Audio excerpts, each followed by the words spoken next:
The storm hit Wyoming like God had a personal grudge against it. Eliza Crow didn't believe in divine intervention anymore. Not after burying her father in frozen ground with her bare hands. Not after watching everything he built get ripped away by men in clean boots and crooked smiles. But if there was a God, he had a sixth sense of timing, because the rain started the exact moment Marcus Hale's men found her stealing bread from the back of a supply wagon. She ran. Of course she ran.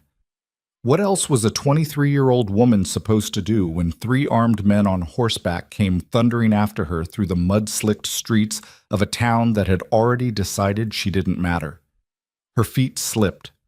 Her dress, already torn, already filthy from 2 weeks of sleeping in abandoned barns, caught on a fence post and ripped further.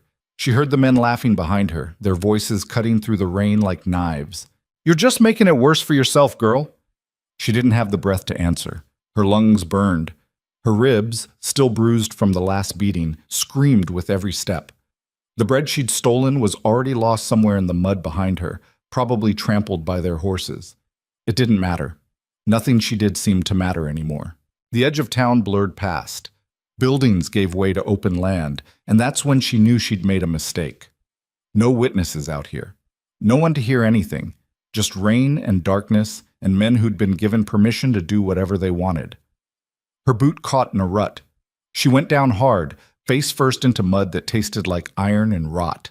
Before she could push herself up, a hand grabbed her hair and yanked her head back. "Thought you could outrun horses?" The voice belonged to Pike, Hale's foreman, a man with a face like a clenched fist and a reputation for cruelty that made even other cruel men uncomfortable. "You're dumber than you look." He threw her down. She hit the ground and stayed there, because getting up would just mean getting knocked down again. She'd learned that lesson already. Another man dismounted. She didn't know his name, didn't care. They all wore the same brand of meanness anyway. Mr. Hale said to teach her a lesson about taking what ain't hers. The unnamed man cracked his knuckles. "Funny, considering." Pike laughed at that. "Real funny. Girl's daddy owned half this territory once, and now she's stealing day-old bread. How the mighty fall, huh?" Eliza tried to push herself up. A boot planted itself between her shoulder blades and pressed her back down. "Stay down," Pike said. "We ain't done talking." "My father," she started. The boot pressed harder, forcing air from her lungs. "Your father's dead. His land belongs to Mr. Hale now, legal and proper. You want to dispute that? You take it up with the territorial court." Pike's voice dropped lower. "Oh, wait. You tried that already, didn't you? How'd that work out?" It had worked out exactly how it was supposed to work when the judge was on Hale's payroll and the sheriff was his cousin. She'd stood in that courtroom with her father's original deed, hand-drawn map, and witness statements from 3 neighbors.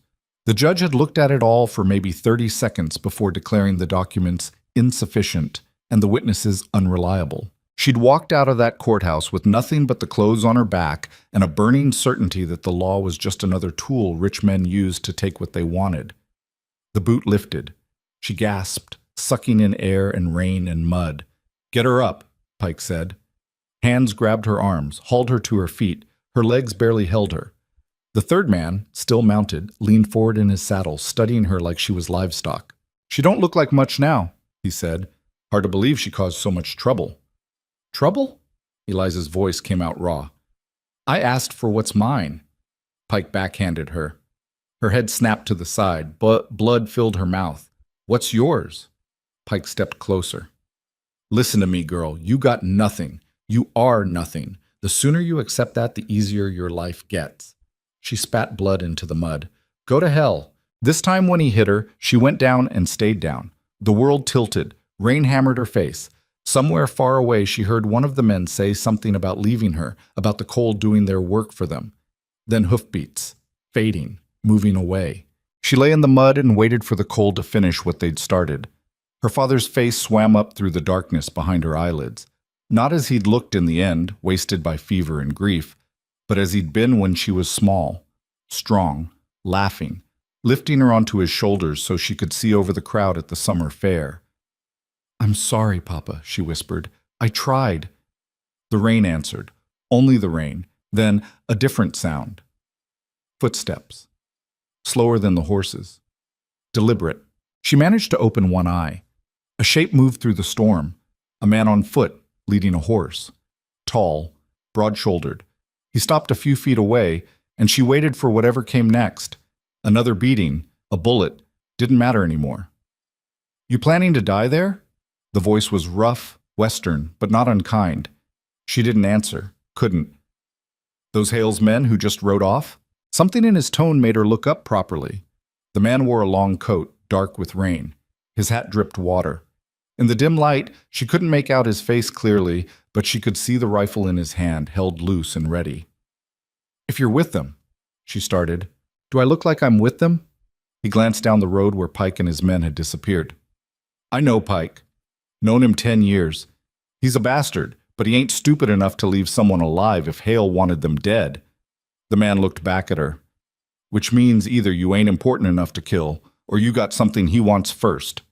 Eliza tried to sit up, failed. The man muttered something under his breath and stepped closer. "I'm going to help you up," he said. "You try to run, you'll fall on your face again. You try to fight me, I'll let you go back to dying in the mud. Understood?" She nodded. His hands were careful, impersonal. He got her on her feet, and when her legs buckled, he caught her weight like it was nothing. "Name's Caleb Rourke," he said. "I got a cabin about 2 miles west. You can make it that far, or you can stay here and freeze. Your choice." "Why?" Her voice cracked. "Why would you help me?" "Because I saw what Pike did." Caleb's jaw tightened. "And because I knew your father." That cut through the fog of pain and exhaustion. "You knew. Thomas Crow, good man, better horseman." Caleb looked at her more closely. "You got his eyes. I heard he died last winter. Heard other things, too." He paused. "You're the daughter who's been causing trouble for Hale." "Trouble?" She almost laughed. "Is that what they call it when you ask for your own property back?" "They call it whatever keeps the story simple." Caleb glanced up at the storm. "We can talk politics later.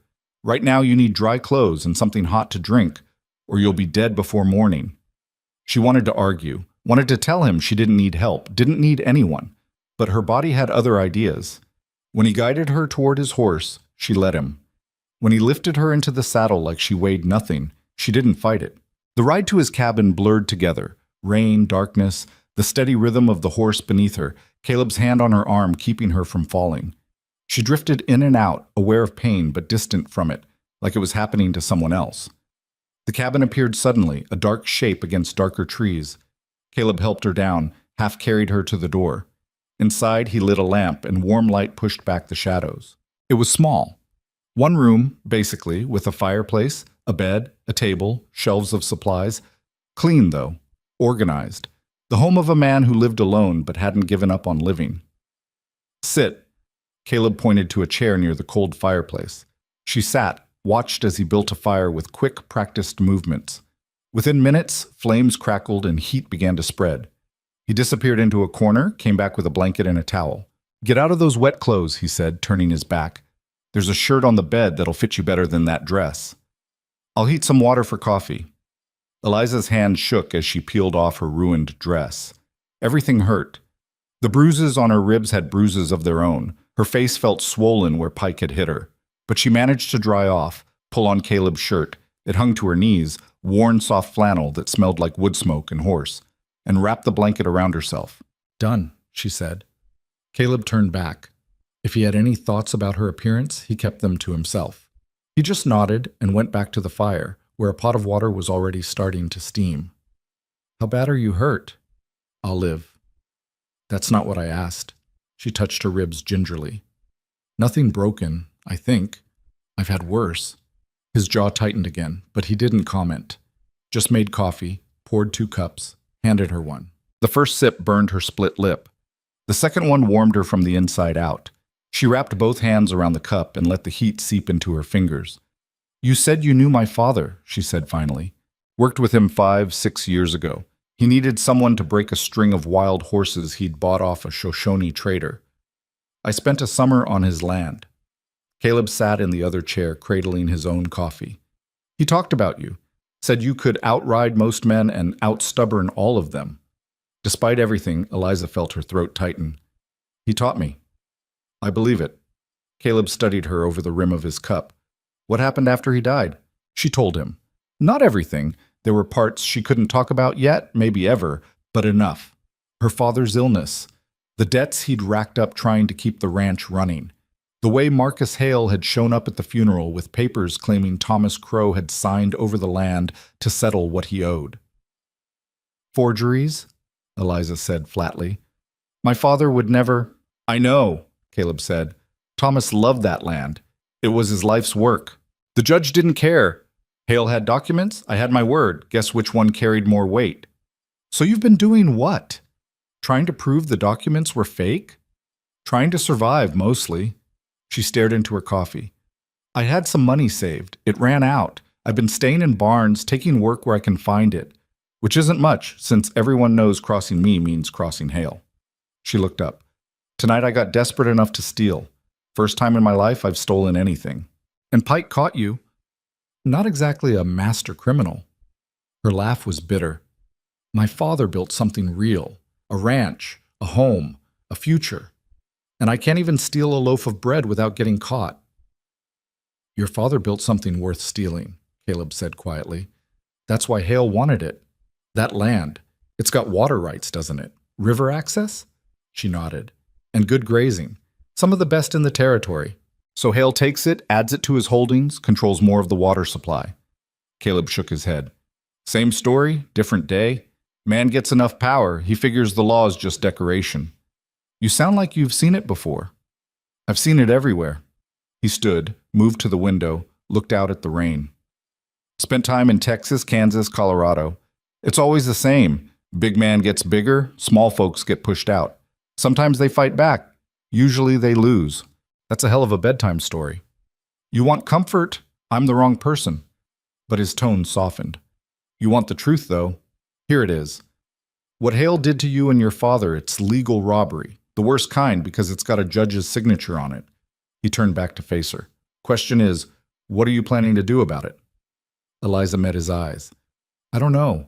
I've tried the courts. I've tried appealing to people who knew my father. Nobody wants to stand against Hale. Can't blame them. Hale's got money, guns, and the law on his side. That's a losing hand for most folks. So I should just give up? Let him win? I didn't say that. Caleb returned to his chair.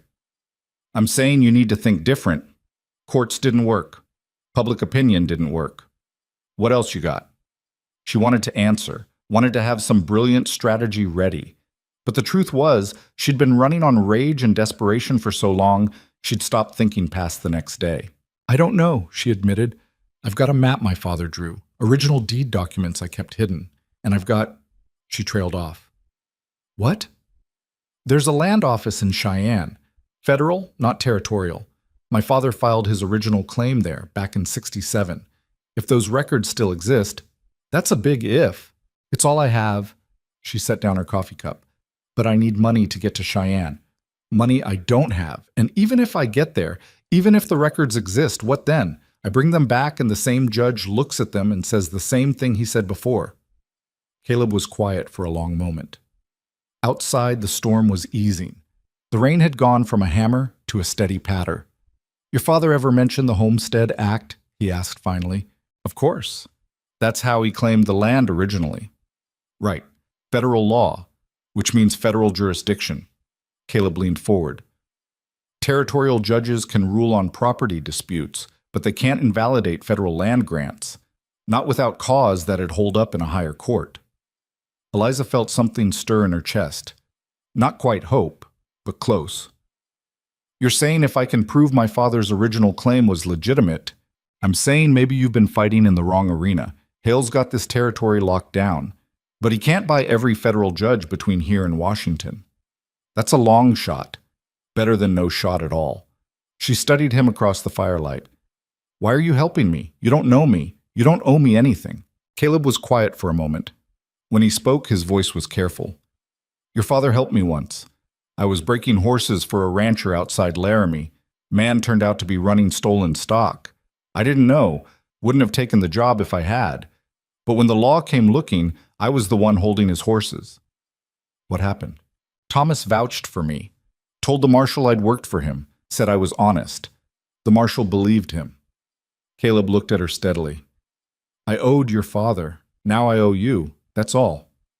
It wasn't all. She could see that in the set of his shoulders, the way he looked away from her after he spoke. There was more to it. Maybe guilt that he hadn't been there when her father died.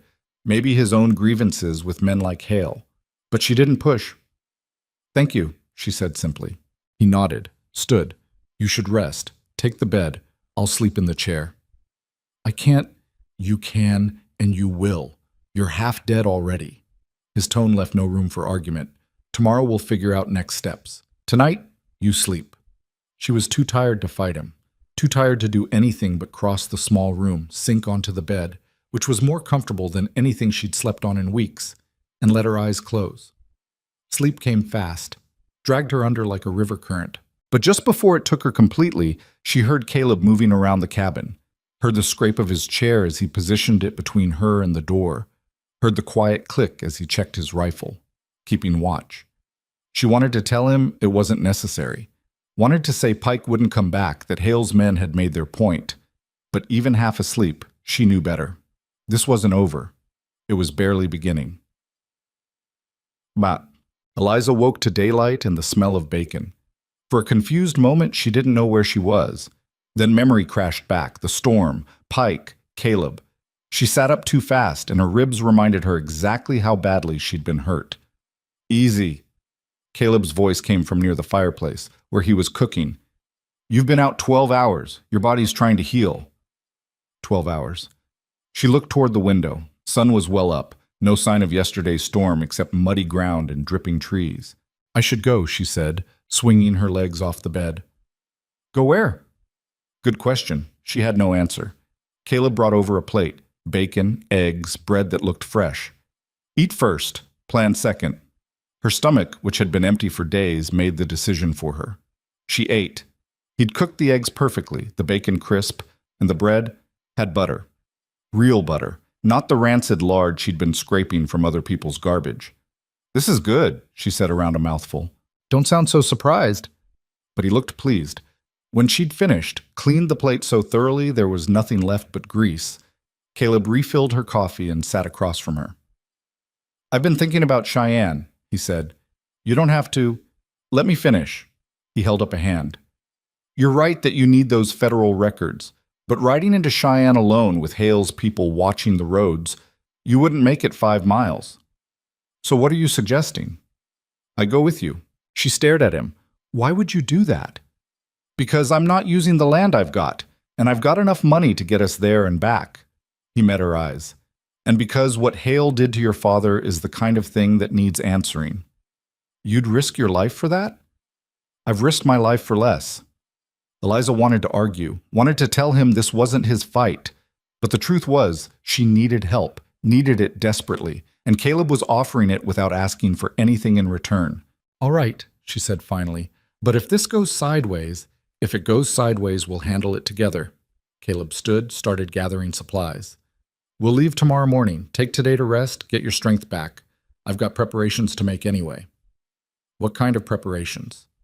He looked at her, and something in his expression was hard as iron. "The kind where if Hale's men try to stop us, they regret it." "What?" The rest of that day passed in a strange kind of peace. Caleb left her alone in the cabin while he saw to his horses and checked supplies. Eliza slept more, ate more, felt the worst of the bruising start to fade. When evening came, Caleb returned with a canvas bag. "These were my wife's," he said, not quite looking at her. "She died 4 years back. Figured they'd fit you better than my clothes." The bag held practical things: a riding skirt, 2 shirts, undergarments, a coat. All clean, all well made. Eliza ran her fingers over the fabric and felt the weight of what he was trusting her with. "Thank you," she said quietly. He just nodded and turned away, busying himself with the fire. They ate dinner in comfortable silence, venison stew and more of that good bread. Afterward, Eliza helped clean up, and they sat by the fire while Caleb checked over his weapons. "You know how to shoot?" he asked, examining a revolver. "My father taught me." "Good." He held out the gun. "This is yours now. You remember how to load it?" She took the weapon, checked the cylinder, nodded. "Tomorrow," Caleb said. "We ride hard and we ride smart. Stick to back trails where we can. If we run into Hale's men—" "We don't," Eliza finished. We avoid confrontation. Unless they force it. Then we end it fast. He looked at her seriously. You understand what I'm saying? If it comes to shooting, there's no warning shots. No trying to wound. You aim center mass and you don't stop until the threat stops. I understand. I hope we don't have to find out. He set aside the gun he'd been cleaning. But hope's not a plan. That night, Eliza lay in bed and stared at the ceiling, listening to Caleb's breathing from his chair by the door.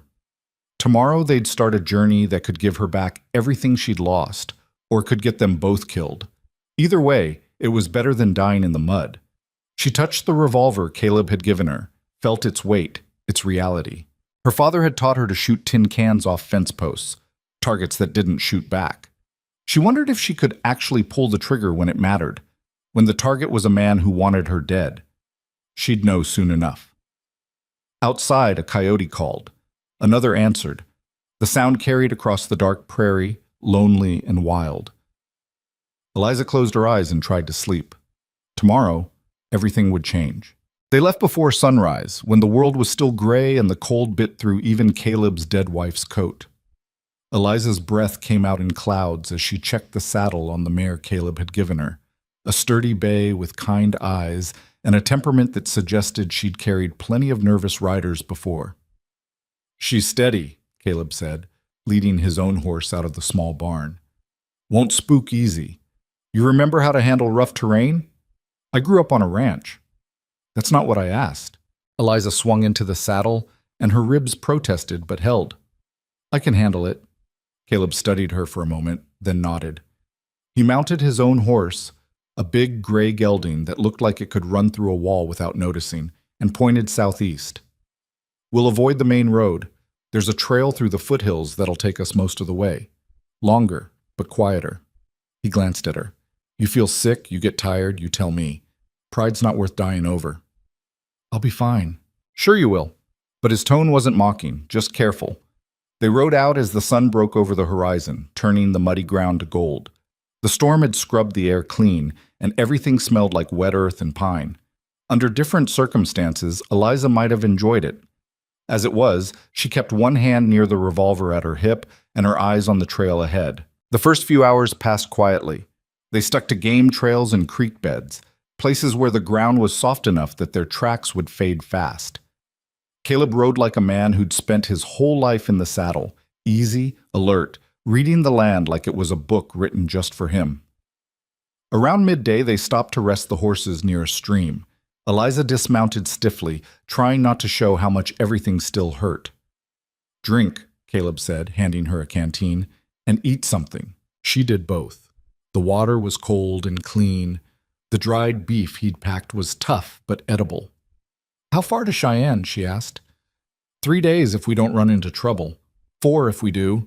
He scanned the ridge above them. We're still in Hale's territory. Won't be clear of it until tomorrow afternoon. You think he's looking for me? I think Pike told him you're not dead yet. Whether Hale cares enough to send people after you. Caleb shrugged. Depends on how much of a threat he thinks you are. I'm one woman with no money and no proof. You're Thomas Crow's daughter. You know things. You've got documents he thought he'd destroyed. Caleb looked at her directly. Yeah, I'd say he might care. Might. They rode on. The trail climbed into rougher country, all rock and scrub pine. The horses picked their way carefully, and Eliza focused on staying in the saddle, on not letting the pain or exhaustion show. By late afternoon, her whole body ached. The bruises on her ribs had gone from purple to a sick yellow-green, and every jolt of the horse sent fresh waves of hurt through her. But she didn't complain, didn't slow down. Caleb called a halt as the sun started dropping toward the mountains. We'll camp here, he said, indicating a small clearing sheltered by rocks. No fire tonight, we're too exposed. I wasn't planning to ask for one. Good. He dismounted, started unsaddling his horse. We'll eat cold, sleep in shifts. I'll take first watch. Eliza wanted to argue, wanted to prove she could pull her weight, but the truth was she was barely standing. She took care of her mare, forced down more dried beef and hardtack, then wrapped herself in a blanket and tried to get comfortable against a rock. Sleep should have been impossible. The ground was hard, the cold seeped through the blanket, and every time she shifted, her ribs reminded her they were still healing. But exhaustion won. She drifted off to the sound of Caleb moving quietly around the camp, checking the perimeter. When she woke, it was full dark and Caleb was shaking her shoulder. "Your turn," he said quietly. "Anything moves out there. You wake me. Don't try to be a hero." She nodded, took the rifle he handed her, watched him settle into his own blanket. Within minutes, his breathing had evened out. Eliza sat with her back to the rock and stared into the darkness. The night was full of sounds, wind through the pines, something small moving through the underbrush, the horses shifting and breathing nearby. Every noise made her tense, hand moving to the rifle. But nothing came. The hours crawled past, cold and still. When the sky started to lighten, she woke Caleb.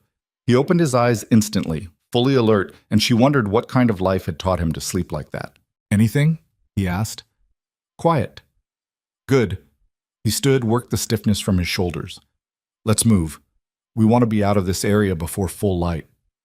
They rode as the world turned from gray to pink to blue. Eliza's body screamed at her, but she gritted her teeth and kept going. 1 mile, then another. The terrain started to flatten out, the pines giving way to open grassland. "We're clear of Hale's usual range," Caleb said around noon. "Doesn't mean we're safe, but it's better." They stopped briefly to water the horses at a creek. Eliza splashed cold water on her face, trying to wake up properly. Her reflection in the water looked like hell, bruised, exhausted, half wild. "You're holding up better than I expected," Caleb said. "That's supposed to be a compliment?" "Just an observation." He refilled the canteens. "Most people who've been through what you have, they'd still be in bed, or running the other direction." "Running to where?" Eliza stood, wiped her face with her sleeve. "There's nowhere to run that Hale doesn't have reach, so I might as well run towards something." "That's one way to look at it." They mounted up again. The afternoon stretched out, hot and still. Eliza let her mind drift, thinking about her father, about the ranch as it used to be, the house he'd built with his own hands, the barn he'd raised when she was 10, the pastures where they'd run horses every spring. All of it gone now. Or worse, not gone, but stolen. Twisted into something that served Marcus Hale's empire instead of the life her father had built. "Tell me about him," Caleb said suddenly. "What?" "Your father. You said he taught you to shoot. What else did he teach you?" Eliza was quiet for a moment. "Everything. How to read the weather. How to tell when a horse was sick before it showed symptoms. How to fix a fence, rope a steer, deliver a calf."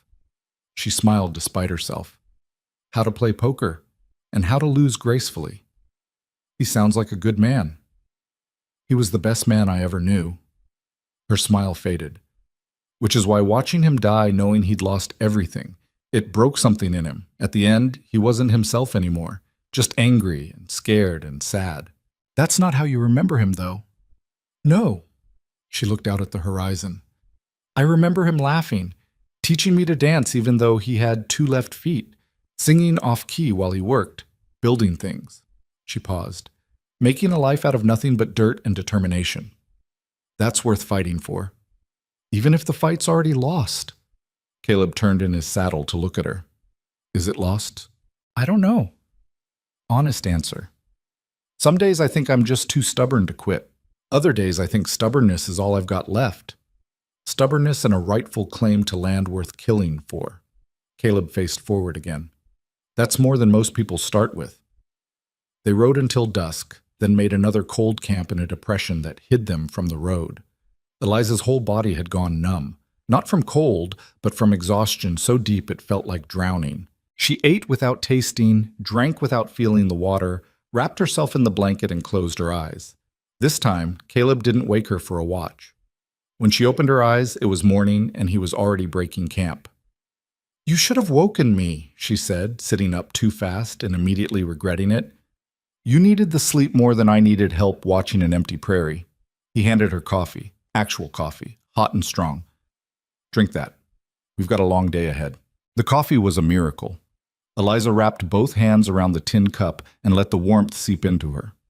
"Where'd you get this?" "Had a small fire going before dawn. Put it out an hour ago." He saddled his horse with practiced efficiency. "Figured you could use something hot." She wanted to argue that she didn't need special treatment, that she could handle cold camps and hard riding just fine. But the coffee was too good and the gesture too kind. "Thank you," she said simply. They rode out as the sun climbed. The land here was different. Rolling hills and scattered settlements, the occasional ranch house in the distance, signs of civilization, however rough. Around midday, they passed through a small town.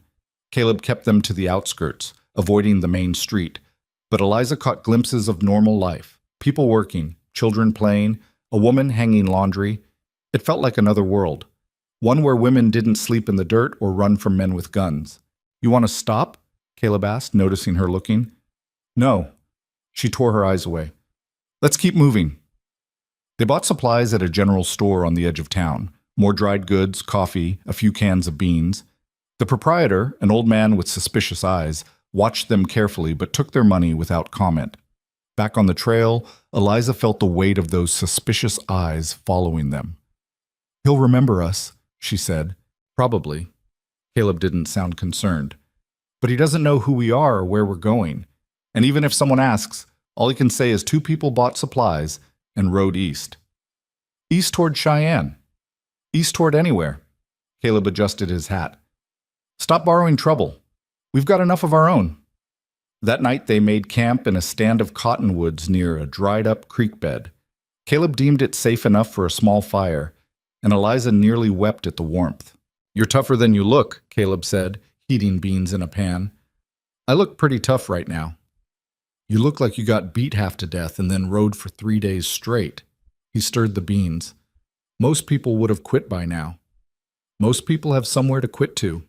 He didn't have an answer for that, just served up the beans with more of that good bread, somehow still edible even after days in his saddlebag, and they ate in comfortable silence. Afterward, Eliza cleaned the pan while Caleb checked the horses. When he came back, he was frowning. "What?" she asked. "Your mare's favoring her left front. Not bad yet, but she's tender." Eliza's stomach dropped. "Can she make it to Cheyenne?" "She can make it, but not at the pace we've been keeping." He crouched by the fire.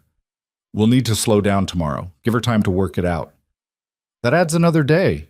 "Better than riding her lame." Caleb met her eyes. "I know you're in a hurry, but a lame horse out here is as good as being on foot, and you don't want to be on foot in this country." He was right. She knew he was right, but the delay felt like failure. "All right," she said. "We slow down." That night, she took first watch without being asked, sat with the rifle across her knees, and stared into the darkness beyond the firelight. Somewhere out there was Cheyenne, and in Cheyenne, maybe, was proof that her father's land was legally hers, that everything Hale had built on stolen ground could come crashing down. Or maybe there was nothing. Maybe the records had been lost or destroyed. Maybe this whole trip was just a way to feel like she was doing something instead of giving up. "Stop thinking so loud," Caleb said from his bedroll. "I can hear you from here." "I thought you were asleep." "Can't sleep when you're broadcasting anxiety like a church bell." He sat up, looked at her across the fire. "What's eating you?" "What if we get there and there's nothing?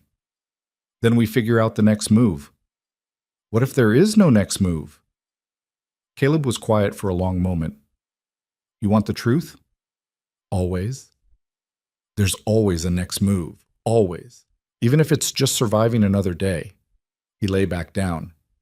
"Your father didn't raise a quitter, so quit acting like one." The words should have stung. Instead, they settled something in her chest, straightened her spine. "You're right," she said. "Usually am." His voice was already getting drowsy. "Wake me in a few hours." She did. And when she finally slept, she didn't dream. The next day dawned clear and cold. They rode slower, mindful of the mare's tender hoof. Caleb checked it twice during rest stops, and by afternoon he declared it improving. "She'll be fine by tomorrow," he said. "Good timing, too.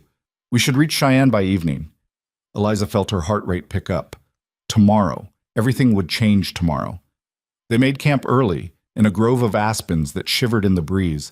Caleb built a proper fire this time, and they had hot food and coffee. "What's the plan when we get there?" Eliza asked. "Find the land office. See what records they've got." Caleb poked at the fire with a stick. "If we're lucky, your father's original claim is on file and clear as day." And if we're not lucky, we deal with it. He looked at her. You've got your father's maps, right? The ones he drew? She patted her jacket pocket. Never leave my side. Good. Those might be enough to corroborate whatever we find, or they might be worthless. He shrugged. Won't know until we know. You're very comforting. I'm very honest. But he smiled slightly. Look, whatever happens tomorrow, you're further ahead than you were a week ago. You're alive, you're fighting back, and you're not alone. That counts for something. Does it? It does to me. Eliza studied him across the fire. Why are you really doing this? I told you. No, not the debt to my father, the real reason. She leaned forward. You could have just given me money, sent me on my way. Instead, you're riding into potential danger with a woman you barely know, for a cause that's not yours. Caleb was quiet for so long she thought he wouldn't answer. When he finally spoke, his voice was careful. My wife died because of men like Hale. Different territory, different name, same type. He stared into the fire. She had family land. Nothing big, but it was hers, legal, proper. Then a mining company decided they wanted it. Made her an offer. She said no. They made her another offer. She said no again. He paused.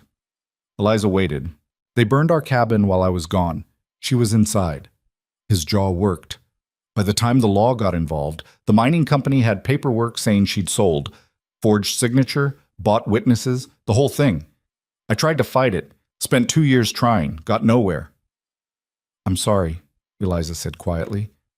Don't be sorry, just understand. He looked at her. I couldn't save her, couldn't get her justice, but maybe I can help you get yours. Maybe that counts for something. It counts for everything. They sat in silence after that. The fire crackled. Somewhere in the darkness, a nightbird called. Finally, Caleb stood. Get some sleep. Tomorrow we find out if this was all worth it. Eliza lay down, but sleep was slow coming. Her mind kept running through possibilities. The records would be there. They wouldn't be there. They'd be incomplete. They'd be perfect. Hale would have somehow gotten to them first. The land office would refuse to help. Round and round. When she finally slept, she dreamed of her father. He was standing in front of the ranch house, young and strong, and he was smiling at her. You did good, Ellie, he said. Real good. She woke with tears on her face and the sun just starting to rise. Today was the day. They reached Cheyenne just before sunset. The town was bigger than anything Eliza had seen in years. Real buildings, paved streets, people everywhere. After days in the wilderness, it felt overwhelming. Land office will be closed by now, Caleb said, guiding them toward a stable. We'll find somewhere to sleep, hit it first thing in the morning. They boarded the horses at a stable run by a taciturn woman who barely looked at them, paid for 2 nights just in case. Then Caleb led Eliza to a boarding house on a quiet street. 2 rooms, he told the landlady, a round woman with sharp eyes. Just for tonight. Supper's at 6 if you want it, the woman said, handing over keys. No loud noises after 10. Eliza's room was small but clean. A real bed, a washstand, a window that looked out on the street. After days of sleeping on the ground, it felt like luxury. She washed her face, changed into the cleanest of the shirts Caleb had given her, and met him downstairs for supper. The meal was simple but good: roast chicken, potatoes, bread. They ate at a long table with other boarders, and Eliza kept her head down, not wanting conversation. Afterward, Caleb walked her back upstairs. Try to sleep, he said. Tomorrow's going to be a long day. What if? No what ifs tonight. His tone was firm but kind. Tonight you rest. Tomorrow we fight. She nodded, went into her room, lay down on the bed, still fully clothed, and stared at the ceiling. Tomorrow, she'd know. One way or another, she'd know if this whole desperate gamble had been worth it, if her father's legacy could be saved, if she had any chance at all. Outside, Cheyenne settled into night. Sounds of laughter from a saloon down the street, horses clopping past, someone playing a fiddle badly. Normal life. Going on all around her while she lay there trying to breathe through the fear. She must have slept eventually, because the next thing she knew, someone was knocking on her door, and pale morning light was streaming through the window. Eliza. Caleb's voice. Time to go. She sat up, heart already racing, splashed water on her face, checked her reflection, still bruised, still tired, but her eyes were clear, ready. She opened the door. Caleb stood there, already dressed, looking like he'd been up for hours. "The land office opens at 8, he said. "We should eat first, keep our strength up." They had breakfast in near silence. Eggs, bacon, coffee strong enough to strip paint. Eliza forced herself to eat even though her stomach was in knots. At 7:45, they left the boarding house and walked through the waking streets of Cheyenne. The land office was a squat brick building near the center of town, with a sign that read Federal Land Claims Bureau. They waited outside as the clock in the town square chimed 8. A moment later, a clerk in a green eyeshade unlocked the door. "Help you?" he asked, looking them over with thinly veiled skepticism. "I need to access land claim records," Eliza said, proud that her voice didn't shake. "From 1867. The clerk sighed like she'd asked him to move a mountain. "Name of the claimant?" "Thomas Crow. Land in Wyoming Territory near—" "I know how to look it up." He gestured them inside. "This is going to take some time. We've got thousands of records." "We'll wait," Caleb said. The clerk disappeared into a back room. Eliza and Caleb sat on hard wooden chairs and waited. Minutes crawled by, then an hour, then another. Eliza's nerves were scraped raw by the time the clerk finally reappeared, carrying a dusty ledger. "Thomas Crow," he said, opening the book. "Homestead claim filed April 1867. Land description." He read off coordinates that matched her father's maps exactly. Claim approved and filed June 1867. No disputes on record, no transfers, no— He looked up, frowning. "No sales or forfeitures listed." Eliza's heart stopped. What does that mean? "It means as far as the federal government is concerned, Thomas Crow still owns that land." The clerk looked between them. "Or his legal heir does, if he's deceased." "He's deceased," Eliza said. "I'm his daughter, his only heir." The clerk made a note. "You'll need to file for transfer of title. Bring a death certificate and proof of relation. Then, what about claims by others?" Caleb interrupted. "Would those show up in your records?" "Any legitimate claim would. Has to be filed with us to be federal." The clerk checked the ledger again. "There's nothing here. As far as we're concerned, this land isn't in dispute." Eliza felt lightheaded. "Can you give me a copy of that record?" "Cost you $2. She paid it gladly. Watched as the clerk made a careful copy of the filing, stamped it with an official seal, handed it over. "This proves my father's claim was legitimate," she said, staring at the paper. "Proves it's on file with us," the clerk corrected. "What the territorial courts do with it, that's their business. But yeah, according to federal law, that land belongs to the Crow estate." They left the office in a daze, stood on the street outside, and Eliza looked at the document in her hands like it might disappear. "We did it," she said. "Bah, you did it." Caleb's smile was genuine. "This is proof, Eliza. Real proof." "What do I do now?" "Now?" He thought for a moment. "Now we figure out how to use this. Because Hale's not going to just roll over because you've got federal paperwork." "No." Eliza folded the document carefully, tucked it inside her jacket. "He's going to fight." "Let him fight." Caleb's voice was hard. "You've got the law on your side now. That changes everything." They started walking back toward the boarding house. Eliza's mind was racing, already planning the next steps. She'd need to file the transfer of title, get copies made, maybe find a lawyer who wasn't in Hale's pocket. She was so lost in thought that she almost walked right into the man standing in her path. Almost. She stopped just in time, looked up. Pike stood there, grinning like a wolf. "Miss Crow," he said pleasantly. "Fancy meeting you here." Eliza's hand went to the revolver at her hip before she could think. Caleb shifted beside her, positioning himself slightly in front of her, his own hand resting casually near his gun. Pike noticed. His grin widened. "Easy now," he said, holding up both hands in mock surrender. "I'm not here for trouble. Just happened to be in town on business and saw you two walking by." His eyes flicked to Caleb. "Rourke, isn't it? Heard you were keeping company with Miss Crow here." "Interesting choice." "What do you want, Pike?" Caleb's voice was flat. "Like I said, just passing through. Though I have to admit, I'm curious what brings you both to Cheyenne." Pike's eyes gleamed with something ugly. "Sightseeing? Or maybe conducting some business at that land office you just walked out of?" Eliza's blood went cold. He'd been watching them. Our business is our own, she said. Sure, sure, free country and all that. Pike stepped closer, and Caleb moved to block him. Pike stopped, still smiling. Thing is, Mr. Hale asked me to keep an eye out for you. Said you might try something desperate. Didn't believe you'd actually make it this far, but here we are. We're done talking, Caleb said. Move aside. Or what? You'll shoot me in the middle of Main Street, in front of all these witnesses? Pike gestured at the people passing by, most of whom were pointedly ignoring the confrontation. You're smarter than that, Rourke. Maybe. Caleb's hand stayed near his gun. But I'm also tired and running low on patience, so I'll say it one more time. Move. For a moment, Pike looked like he might push it. His eyes went hard, calculating. Then he stepped aside with exaggerated courtesy. By all means, wouldn't want to delay you. He tipped his hat to Eliza. Miss Crow, I'll be sure to let Mr. Hale know you're doing so well. He'll be pleased to hear it.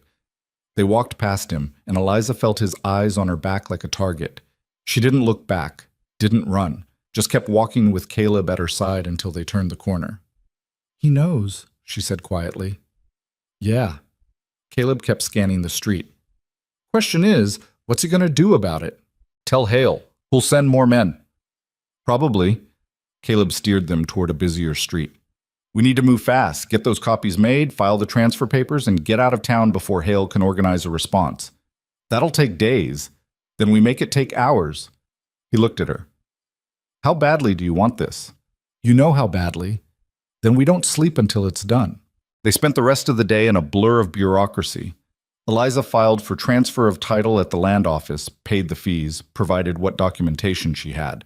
The clerk, a different one this time, older and more sympathetic, helped her navigate the forms. This should hold up, he said, stamping the final page. You've got federal claim, clear inheritance, no disputes on record. Any territorial judge who tries to overturn this will have a hell of a time justifying it. What about existing territorial rulings? Eliza asked. If someone already claimed the land through the territorial courts? The clerk scratched his chin. Well, that gets messy. Federal law supersedes territorial law, but enforcing it, he trailed off. Let's just say you might need a federal marshal to back you up. Where do I find one of those? Marshal's office is 3 blocks west. But fair warning, they don't intervene in local disputes unless there's clear evidence of federal law being violated. And if there is, then you might have a chance. He handed her a stack of papers. Good luck, miss. You're going to need it. They left with arms full of official documents, all stamped and signed and legal. It should have felt like victory. Instead, it felt like the start of a war. Marshal's office next? Eliza asked. Caleb checked the position of the sun. It's almost 5. They'll be closing soon. We go now or wait until tomorrow? Now, I'm not spending another night in this town with Pike watching. The marshal's office was a small building that smelled like tobacco and old coffee. Behind a battered desk sat a man in his 50s wearing a federal badge and an expression of profound boredom. Help you? He asked without looking up from his paperwork. I need to report a federal land claim violation, Eliza said. That got his attention. He looked up, studied her with sharp gray eyes. Go on. She laid out the whole story. Her father's original claim, Hale's seizure of the land, the forged documents, the territorial court ruling that had ignored federal records. The marshal listened without interrupting, occasionally making notes. When she finished, he sat back in his chair. You got proof of all this? She handed over the documents from the land office. He read through them carefully, taking his time. This is federal claim, all right, clear as day. He looked at her. And you're saying a territorial judge ruled against it? Judge Warren, in the town near my father's land. He said the documents I brought weren't sufficient. Did you bring these documents? He tapped the federal papers. No, I didn't know they existed. I only had my father's personal records, maps, receipts, witness statements. The marshal nodded slowly. And this Hale character, he have the territorial deed? He says he does. Claims my father signed the land over to settle debts. Did your father owe debts? Some, but he'd never sign over the land, never. Her voice cracked slightly. That land was everything to him. The marshal was quiet for a moment. Here's the situation. You've got federal claim, that's solid. But I can't just ride into another jurisdiction and overturn a territorial ruling without cause. Isn't federal claim cause enough? Should be, but the law's complicated. He leaned forward. What I can do is accompany you back to your territory and ensure that these federal documents are properly presented to the territorial court. If the judge still rules against clear federal claim, then we've got grounds for federal intervention. And if he does rule against it, then I arrest him for obstruction of federal law and we take this to a higher court. The marshal smiled grimly. Judges don't like being arrested, tends to change their perspective. Hope flared in Eliza's chest. When can we leave? Day after tomorrow. I've got business to wrap up here first. He stood, extended his hand. Marshal William Grant. I'll meet you at the staging post, dawn 2 days from now. Bring everything you've got. Eliza shook his hand. Thank you. Don't thank me yet. This could still go sideways. But his grip was firm, and his eyes were honest. 2 days. Don't be late. Outside, the sun was setting. Eliza felt like she could breathe for the first time in hours. We did it, she said. We actually did it. Step 1, Caleb corrected. Now we've got to survive long enough to finish. They made their way back to the boarding house through streets that were starting to empty. Eliza kept expecting to see Pike around every corner, but he didn't appear. That should have been comforting. Instead, it made her nervous. At the boarding house, the landlady informed them that supper was over, but she could heat up some leftovers if they were hungry. They accepted gratefully and ate in the empty dining room, cold chicken and bread that tasted like the best meal Eliza had ever had. What do we do for the next 2 days? She asked. Stay alert, stay together, don't go anywhere alone. Caleb pushed his plate aside. Pike knows we're here. That means Hale knows. And Hale's not going to just let this happen. You think he'll try something in Cheyenne? I think he'll try something somewhere, Caleb stood. Get some sleep. I'll keep watch. You can't stay awake for 2 days straight. I've done worse. He looked tired, and Eliza realized he'd been carrying most of the weight of keeping them safe this whole trip. We'll trade off, she said firmly. 4 hours on, 4 hours off. You first. He looked like he might argue, then nodded. Wake me at midnight. Eliza went to her room, lay down fully clothed with the revolver under her pillow. She didn't expect to sleep, but exhaustion dragged her under anyway. She woke to someone shaking her shoulder, sat up fast, hand going for the gun. Easy. Caleb stepped back. Just me. It's midnight. She'd slept through the whole 4 hours, felt like she'd barely closed her eyes. Anything happen? Quiet as a grave. He handed her his rifle. I'll be next door if you need me. He left, and Eliza positioned herself by the window where she could see the street. The town was dark and still. A few oil lamps burned in windows. A cat prowled past, hunting. Nothing else moved. She stayed there for 4 hours, watching, waiting. When the clock downstairs chimed 4, she woke Caleb and collapsed back into bed. The pattern repeated the next day. Sleep in shifts, watch the streets, stay inside as much as possible. By evening, Eliza was crawling out of her skin with nervous energy. I need to move, she told Caleb. I need to do something or I'm going to lose my mind. You want to go for a walk? We'll go for a walk. He checked his gun. But we stay on main streets where there's people. They walked through the evening crowds, past saloons and shops, and people going about their normal lives. It should have been relaxing. Instead, every shadow looked like a threat. They were heading back to the boarding house when Eliza saw him. Not Pike this time. Someone else. A man in a long coat, watching them from across the street. When she looked directly at him, he didn't look away. Caleb, she said quietly. I see him. Caleb kept walking. Keep moving, don't run. The man followed, not obviously, just staying parallel to them on the other side of the street. Is he one of Hale's? Don't know, but I don't like it. Caleb steered them down a busier street. The man followed. They turned another corner. The man kept pace. How do you want to handle this? Eliza asked. We get back to the boarding house, lock ourselves in. If he tries something... The man crossed the street, started walking directly toward them. Caleb's hand went to his gun. Eliza reached for hers. The man stopped a few feet away, hands visible and empty. Miss Crow? He said. Eliza's heart hammered.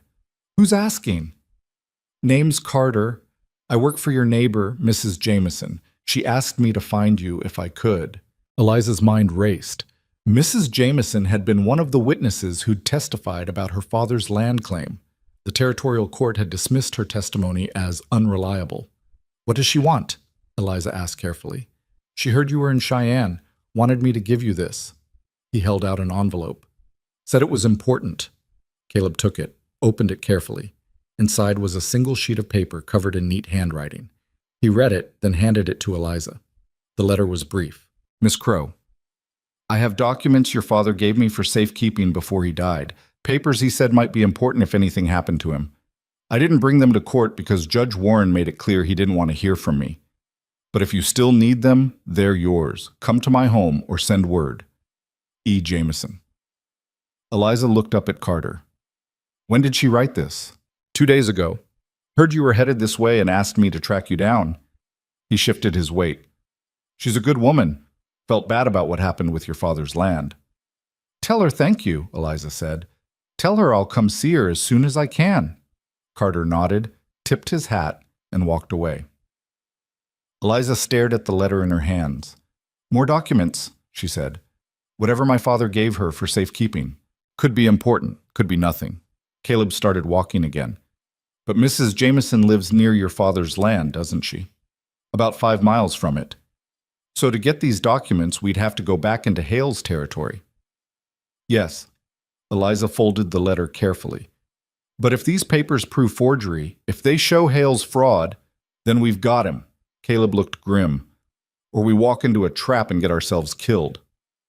"You think Mrs. Jameson would set a trap?" "I think Hale could force her to. Threaten her family, burn her house, same way he does everything else." Eliza hadn't thought of that. But he was right. Mrs. Jameson was an old woman living alone. She'd be easy to pressure. "So what do we do?" "We stick to the plan. Meet Marshal Grant day after tomorrow. Show him what we've got. Then, if he thinks it's worth the risk, we go get those documents with federal protection." It made sense. It was the smart play. But something in Eliza wanted to go now, wanted to ride out tonight and get whatever her father had left for her. "Okay," she said. "We wait." That night, sleep was impossible. Eliza lay in bed and thought about her father, about what he might have known or suspected before he died. What documents had he thought important enough to hide with a neighbor?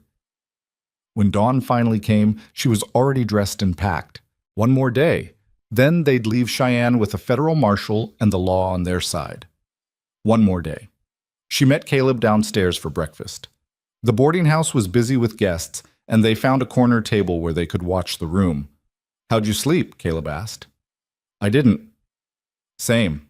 He looked as tired as she felt. "One more night, then we're gone." They spent the day the same as the last one, staying inside, watching the streets, trading watch shifts. By evening, Eliza was ready to climb the walls. "I'm going for a walk," she announced. "Like hell you are." "Caleb, I've been locked in this room for 2 days. I need air. I need to move." She stood. "I'm going. You can come with me or not." He muttered something unflattering under his breath but grabbed his coat. They walked to the edge of town where buildings gave way to open ground. The sun was setting, painting everything gold and red. Eliza breathed deep, let the cool air fill her lungs. "Better?" Caleb asked. "Better." She looked at him. "Thank you for everything. I know I haven't said it enough, but you don't need to thank me." "Yeah, I do." She turned to face him properly. "You saved my life, more than once. You've risked everything to help me get this far. I won't forget that." Caleb looked uncomfortable. "Your father would have done the same for me." "Maybe, but you're not doing this for him." "Not really." She paused. "You're doing it because it's right. Because someone should stand up to men like Hale." "Someone should." He met her eyes. "Might as well be us." They stood there as the sun dipped below the horizon and the first stars came out. For a moment, Eliza let herself imagine that this might actually work, that she might get her land back, that Hale might face justice, that her father's legacy might be restored. It felt dangerous to hope, but she couldn't help it. "Tomorrow we ride with a federal marshal," she said. "Tomorrow, everything changes." "Tomorrow we find out if the law still means something," Caleb corrected. "Don't get ahead of yourself." But even he sounded hopeful. They walked back to the boarding house through darkening streets. Most of the shops were closed and the saloons were getting rowdy. Normal evening sounds in a frontier town. They were half a block from the boarding house when the first shot rang out. Eliza hit the ground on instinct, rolling behind a water trough. Caleb dove the opposite direction, coming up with his gun already drawn. A second shot. This one sparked off the trough inches from Eliza's head. There! Caleb fired toward a rooftop across the street. Someone yelped and ducked. Eliza drew her own revolver, trying to see where the shots were coming from. The street had emptied fast, people diving for cover, disappearing into buildings. Another shot. This one from a different angle. They were flanked. Move! Caleb fired twice more, then ran in a crouch toward the nearest building. Eliza followed, her heart hammering so hard she thought it might burst. They made it to a doorway just as two more shots tore chunks out of the doorframe. How many? Eliza gasped. At least 3. Maybe more. Caleb reloaded with steady hands. This is Hale. Has to be. In the middle of town? He's desperate. Or he thinks we're carrying something he wants. Caleb leaned out, fired, ducked back. We need to get to the marshal's office. That's 4 blocks away. You got a better idea? She didn't. On 3, Caleb said. We run. You shoot anyone who tries to stop us. Don't hesitate. Don't aim careful. Just shoot. Okay. 1. He checked his gun. 2. He looked at her, and something in his face was fierce and protective and absolutely certain. 3. They ran. Eliza fired blindly at the rooftops as they moved, just trying to keep the shooters' heads down. Caleb ran beside her, shooting with more precision, and she heard someone cry out, 50 yards, 40. A man stepped out of an alley ahead of them, rifle raised. Eliza shot without thinking. The man spun and fell. She'd never shot anyone before, never pulled the trigger with a person on the other end. There wasn't time to feel sick about it. 30 yards, 20. The marshal's office appeared ahead. Caleb put on a burst of speed, hit the door hard, and it crashed open. Eliza tumbled in behind him just as another shot punched through the door above her head. Marshal Grant stood behind his desk, gun already drawn. What in the hell? Hale's men, Caleb gasped. At least 3 shooters. They ambushed us. Grant moved fast for a man his age. He crossed to the window, looked out carefully. I see 2 on the roof across the street, 1 in the alley. He looked back at them. You 2 hit? No, Eliza said. Her voice shook. But I think I shot someone. Good. Grant grabbed a rifle from a rack on the wall. Stay down. I'll handle this. He stepped out the door and fired 3 times in quick succession. Eliza heard shouts, running footsteps. Grant came back inside. They're running. Probably didn't expect federal law to get involved. They tried to kill us, Eliza said. The reality of it was just hitting her. In the middle of town. They're getting desperate. Grant set his rifle down. Which means you've got them scared. That's good and bad. Feels mostly bad right now, Caleb muttered. Change of plans, Grant said. We're leaving tonight. Now, before Hale can organize another attempt. It's dark, Eliza protested. We won't make it 2 miles. We'll make it further than you will if you stay here. Grant was already gathering supplies. I've got horses in the stable behind this building. We pack light, ride hard, and we're across the territorial line before morning. And then what? Then we ride straight to your father's land and we settle this. Grant looked at her steadily. You ready for that? Was she? Ready to ride back into Hale's territory, to face him directly, to risk everything on a federal marshal's word and a stack of papers. She thought of her father, of the land he'd built, of Pike's boot on her back and the mud in her mouth, and every humiliation she'd endured. I'm ready, she said. Good. Grant handed her a rifle. Because this is about to get a whole lot worse before it gets better. They left through this back door, moving fast through dark alleys to the stable. Grant's horses were ready, good stock, already saddled like he'd been expecting trouble. They rode out of Cheyenne as the town bells started ringing, people shouting about the shooting.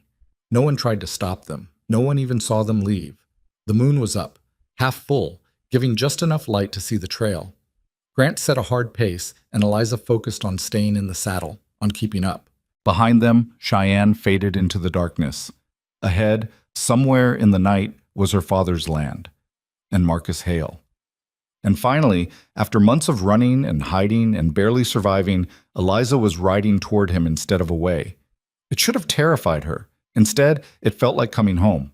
They rode through the night without stopping. Grant set a punishing pace, and the horses held up better than Eliza did. By the time dawn started breaking, her whole body ached and her eyes felt full of sand. "We'll rest soon," Grant called back. "Another hour." That hour felt like 10. But finally, as the sun cleared the horizon, Grant led them off the trail into a small canyon with a creek running through it. "Water the horses," he said, dismounting. "Eat something. We've got another hard day ahead." Eliza slid out of the saddle and nearly collapsed. Her legs had gone numb. Caleb caught her elbow, steadied her. "You all right?" "Just tired." She managed to stand on her own. "I'm fine."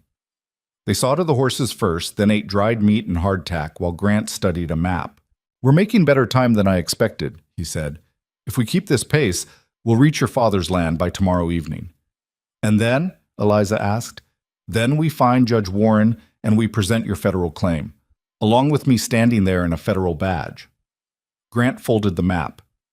"If he's smart, he'll reverse his ruling and transfer the land back to you. And if he's not smart, then I arrest him and we take this to the territorial governor." Grant's smile was grim. "Either way, Hale loses." It sounded too easy, too simple. "Hale won't just let this happen," Caleb said, voicing what Eliza was thinking. "He'll fight." "Let him fight. He's got guns and money. I've got federal authority." Grant stood.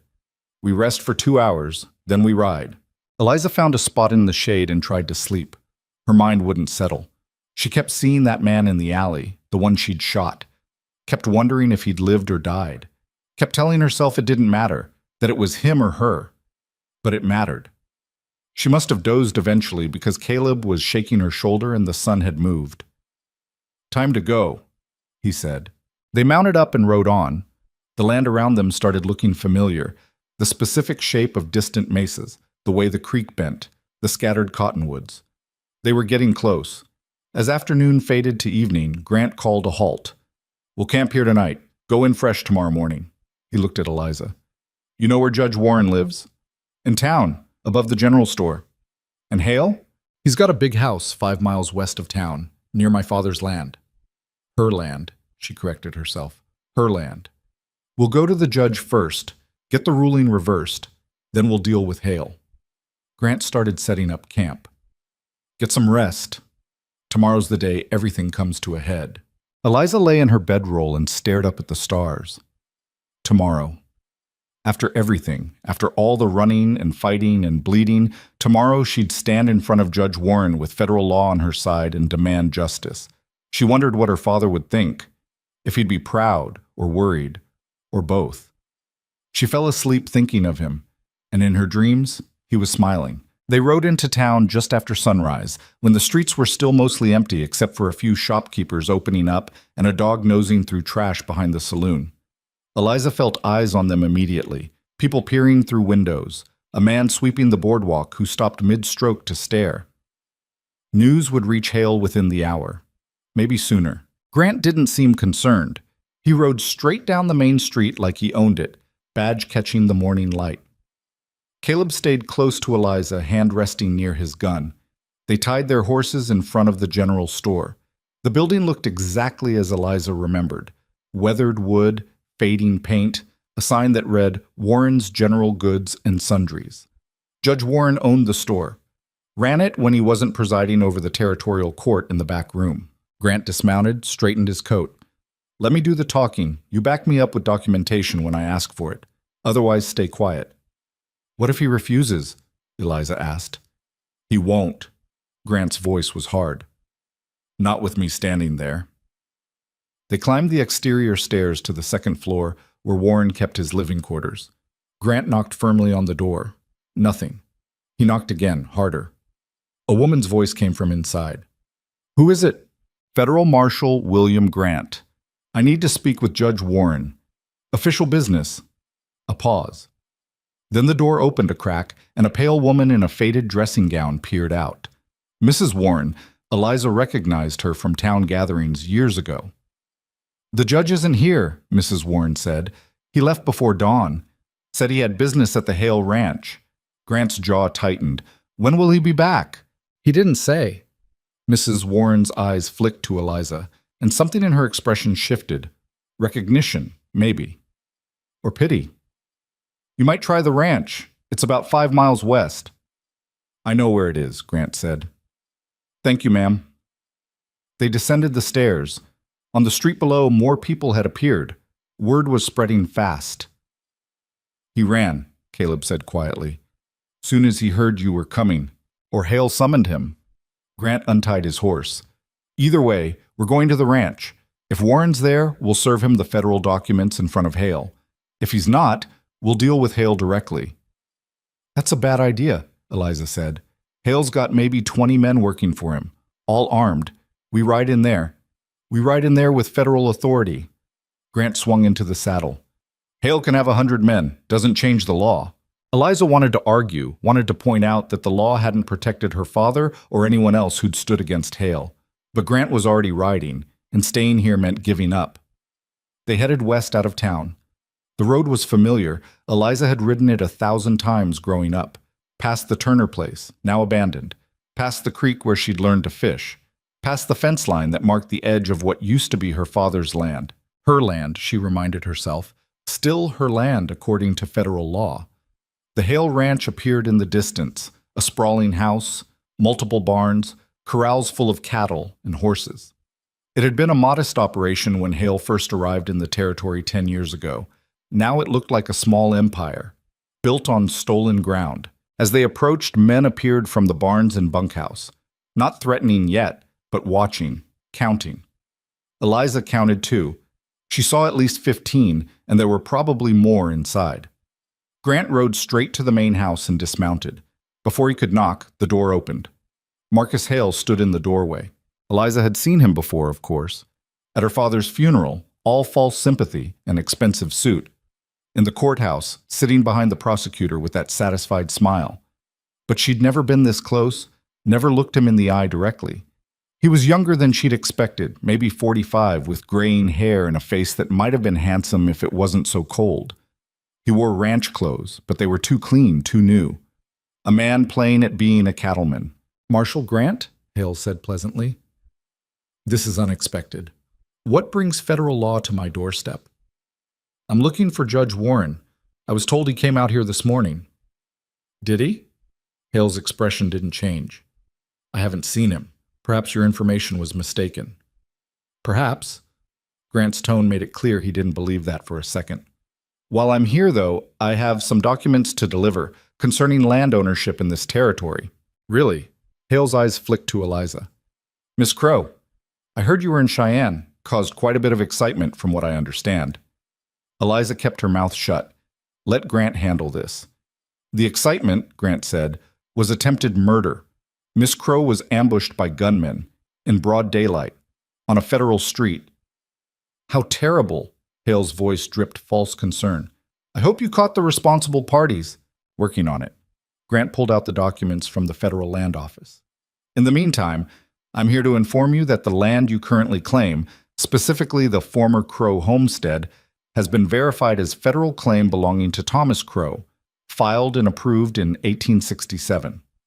As Mr. Crow is deceased, ownership transfers to his legal heir, Eliza Crow. Hale took the documents, barely glanced at them.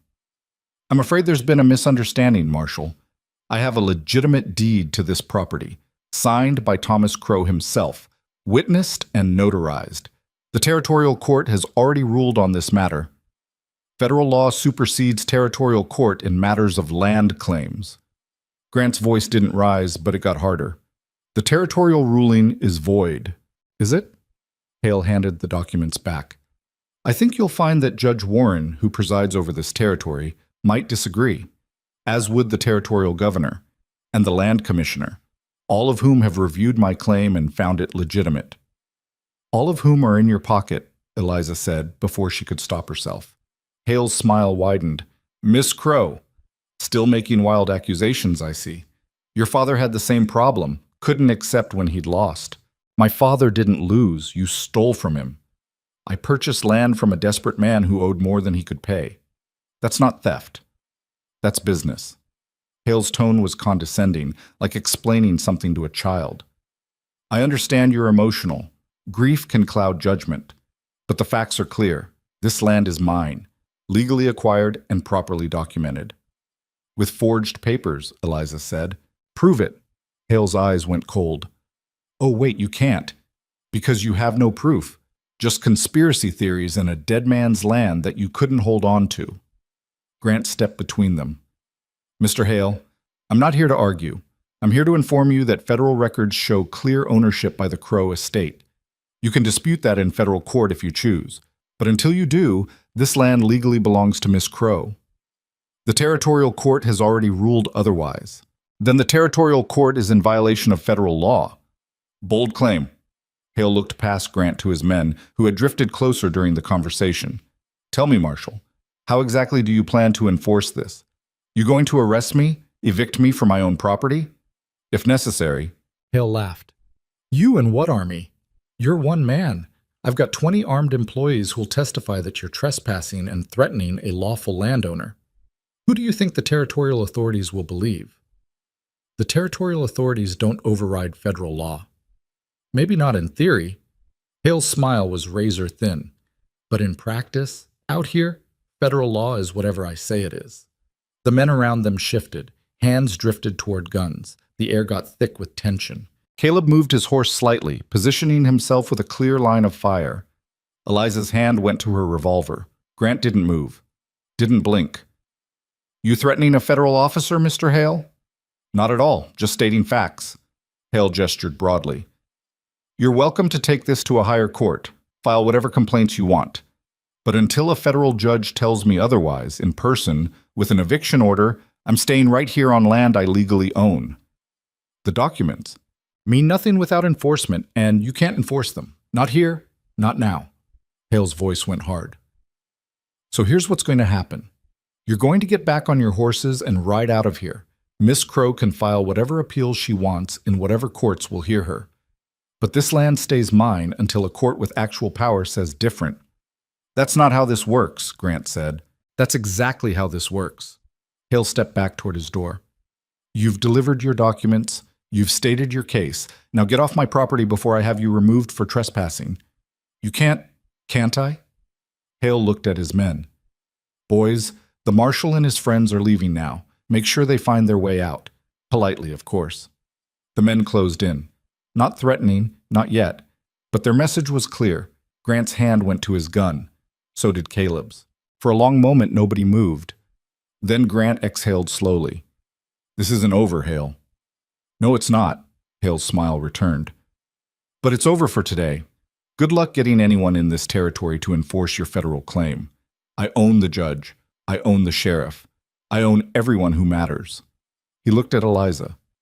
Your father learned that the hard way. I'd hoped you'd be smarter. My father was murdered by your greed, Eliza said. Her voice shook, but not with fear, with rage. And you're going to pay for it. With what? Hale laughed. You've got nothing. You are nothing, just like he was nothing in the end. He turned to go back inside. See them out, boys, and make sure Miss Crow understands. If she sets foot on my land again, she'll be arrested for trespassing. The door closed. The men continued to close in, rifles held casually but ready. Marshal, one of them said, time to go. Grant looked like he wanted to shoot someone, but he was one man facing 20. The math was simple. Let's go, he said quietly. They rode out surrounded by Hale's men, escorted like criminals off the property. None of Hale's people said anything, but their presence was message enough. This was Hale's territory, his rules. When they reached the property line, the men stopped, watched as Grant, Caleb, and Eliza kept riding. A mile down the road, Grant finally spoke. He's right about one thing. I can't enforce federal law here without backup. The territorial authorities won't help, and by the time I get federal reinforcements, Hale will have filed 100 counterclaims and buried this in legal proceedings for years. So what do we do? Eliza asked. Her earlier hope had curdled into something bitter and familiar. Defeat. We don't give up. Grant pulled his horse to a stop. But we need a different approach, something Hale can't buy or shoot his way out of. Like what? Grant was quiet, thinking. Then his eyes sharpened. That neighbor of yours, Mrs. Jameson, the one who has your father's documents, where exactly does she live? About 5 miles east of here, near the river. And Hale doesn't know about these documents? I don't think so. My father gave them to her right before he died, told her to keep them safe. Then that's our play. Grant started writing again. We get those documents. If they prove forgery like you think, we've got grounds for criminal charges. Not just a land dispute, actual fraud. That changes everything. How? Because fraud is a federal crime, which means federal jurisdiction, which means I can arrest Hale regardless of what the territorial courts say. Grant looked at her. Can you get to Mrs. Jameson's place without being seen? Maybe. There's back trails through the river valley. Then that's what we do, tonight after dark. We get the documents, we build a case, and we come back with enough evidence to take Hale down. It wasn't the quick victory Eliza had hoped for, but it was something. All right, she said, tonight. They spent the day camped in a wooded area off the main road, out of sight. Grant kept watch while Caleb checked their weapons and supplies. Eliza tried to rest but couldn't. Her mind kept replaying the confrontation with Hale, the smug certainty in his voice. He thinks he's won, she said. Caleb looked up from cleaning his rifle. He thinks he's safe because he's bought everyone in power. He's not wrong about that. So how do we beat him? We make him not safe. Caleb set the rifle aside. Men like Hale, they're dangerous because they're protected. Take away the protection, they're just bullies, and bullies break when you hit them hard enough. You sound like you've done this before. I've seen it done. Seen men who thought they were untouchable get brought low. His expression darkened. Doesn't always work. Sometimes the bad guys win, but sometimes they don't. Which do you think this is? Caleb looked at her steadily. I think you're not going to quit until you win or die trying, and I think Hale underestimated that, so maybe we've got a chance. As evening fell, they prepared to move. Grant reviewed the plan one more time. We ride in quiet, get the documents, get out. No confrontation unless absolutely necessary. If Hale's men spot us, we run, Caleb finished. I know the drill. They rode out as full dark settled. Eliza led them through trails she'd known since childhood. Narrow paths through cottonwood groves, creek crossings, deer tracks through the brush. The land here was still familiar, still home, even if it belonged to someone else now. Mrs. Jameson's cabin appeared through the trees, a small structure with lamplight showing through the windows. Smoke rose from the chimney. She was home. They approached carefully, watching for any sign of Hale's men. Nothing moved except the wind. Grant dismounted first, hand on his gun. Stay here while I knock. If it's a trap. It won't be, Eliza said, but she drew her revolver anyway. Grant knocked softly. A moment later, the door opened a crack. Mrs. Jameson peered out, an old woman with white hair and sharp eyes that went wide when she saw Grant's badge. Marshall. Mrs. Jameson, I'm here with Eliza Crow. She got your message about some documents. The door opened wider. Eliza? Child, is that you? Eliza dismounted, stepped into the light. It's me, Mrs. Jameson. The old woman's face crumpled. Oh, honey. I heard what happened with your father's land. I tried to speak up, tried to tell them the truth, but I know, it's all right. Eliza took her hand. You said you have documents my father gave you. Yes. Come inside quickly. Mrs. Jameson ushered them in, closed the door. I've been worried sick since I sent that message. Worried Hale's men might come asking questions. Have they? Grant asked. Not yet, but I see them riding past sometimes, watching. She moved to a cabinet, pulled out a metal box. Your father came to see me 3 days before he died. He was weak, could barely ride, but he said it was important. He gave me this and made me promise to keep it safe. Said if anything happened to him, to give it to you. She handed the box to Eliza. It was locked. Do you have the key? Eliza asked. He said you'd know where to find it. Mrs. Jameson looked apologetic. That's all he told me. Eliza turned the box over in her hands. It was old, battered. She'd seen it before. Her father had kept important papers in it when she was young. The key had been... She closed her eyes, remembering. Her father's desk, top drawer. a false bottom he'd shown her once. "I know where it is," she said. "It's at the ranch. In his desk."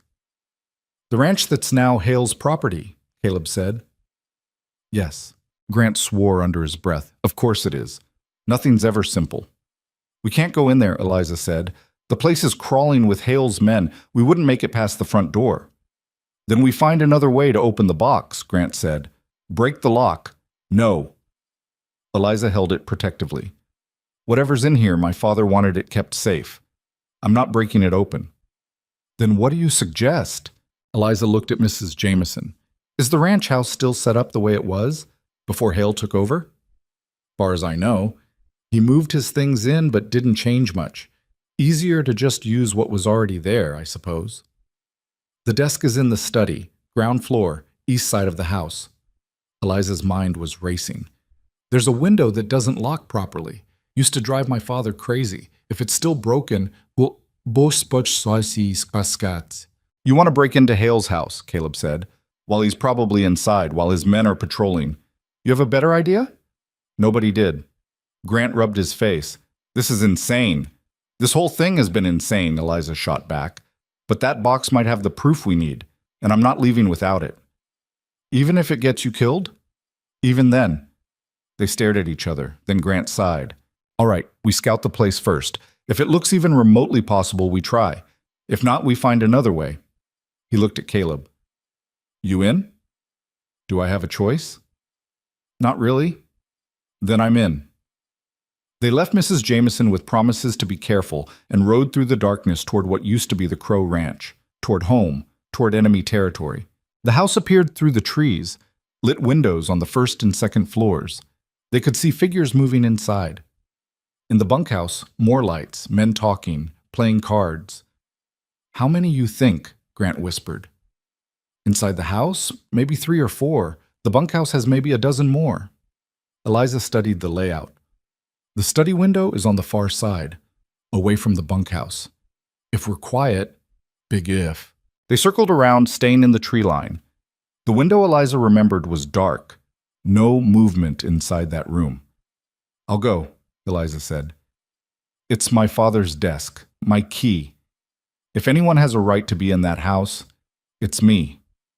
"And if you get caught?" Caleb asked. "Then you two ride like hell and don't look back." "Not happening." Caleb said, "I said not happening." His voice was firm. "We go together or not at all."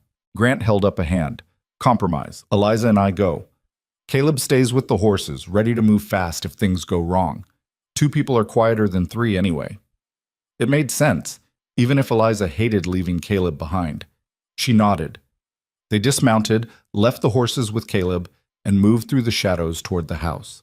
Every sound seemed amplified. Their footsteps, their breathing, the creak of leather.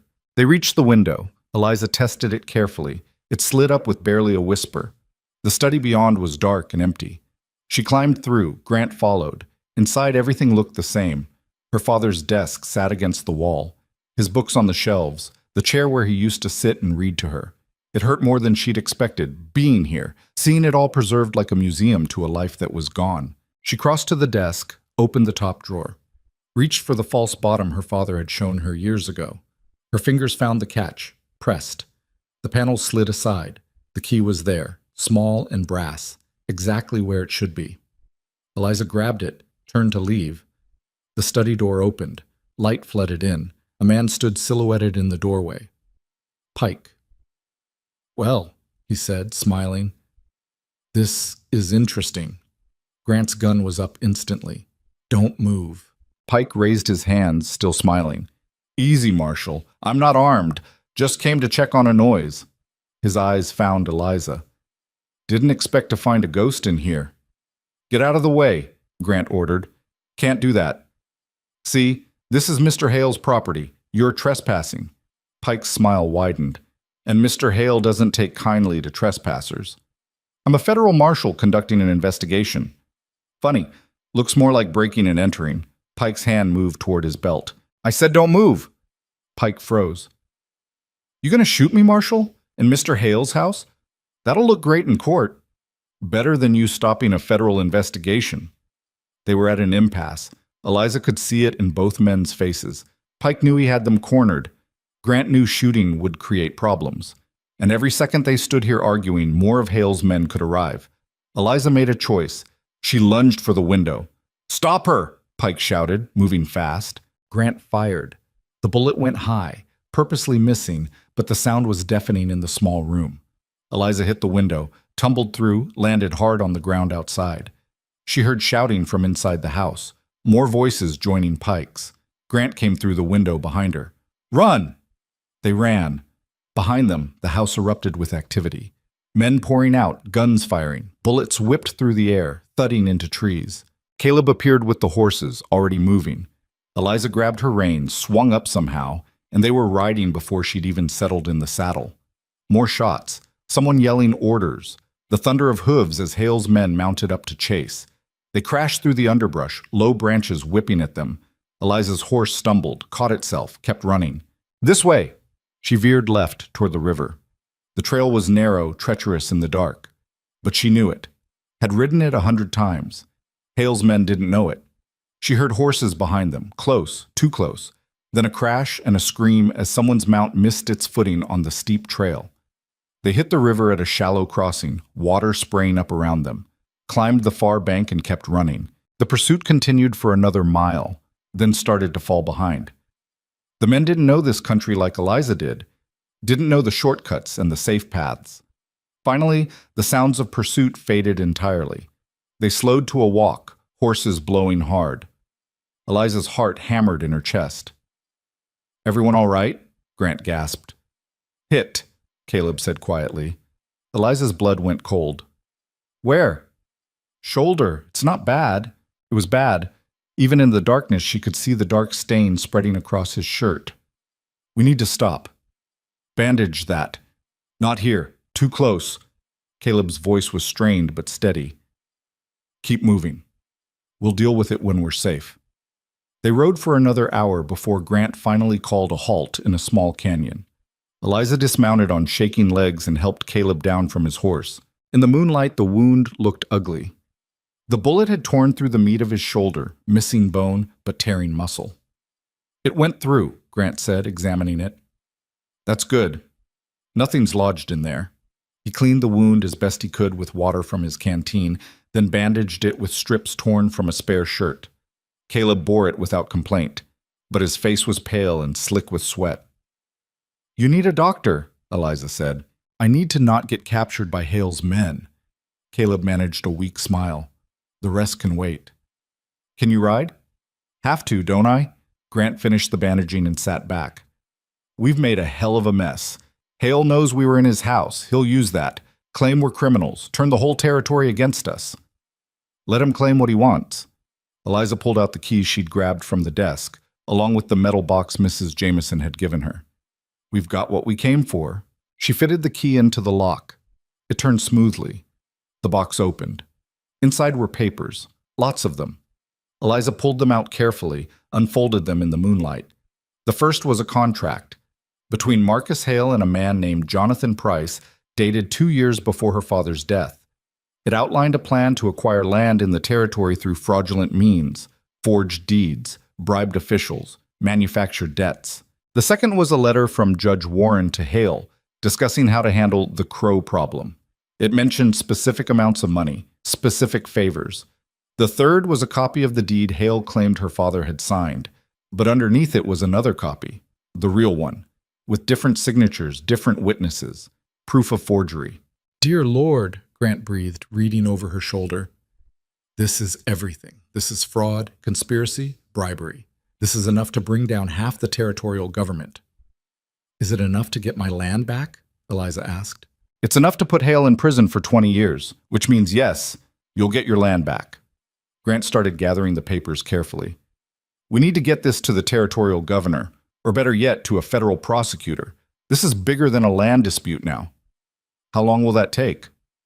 "Weeks, maybe months." Grant looked at her. "But it will work. With this evidence, Hale's finished. Weeks, months." Eliza looked at Caleb, who was barely staying upright, at the blood on his shirt, at the darkness all around them and the enemies who would be hunting them come morning. We don't have weeks, she said. What are you thinking? Caleb asked. Eliza stared at the papers in her hands. Evidence of crimes, proof of everything Hale had done. Her father's last gift to her, the ammunition to fight back. I'm thinking we don't run anymore, she said slowly. We've been running, hiding, playing defense. Let Hale make the moves while we react. You want to go on offense, Grant said. How? The town. Everyone there knows Hale's corrupt. They just don't dare say it because he controls everything. Eliza's voice got stronger as the plan formed. But if we show them this evidence, if we make it public, show them that we have proof and federal backing, they still won't stand against him. They're too scared. Maybe. Or maybe they're just waiting for someone to go first. Eliza looked between them. What if we occupy the land? My land. What if we go there, set up, and dare Hale to remove us?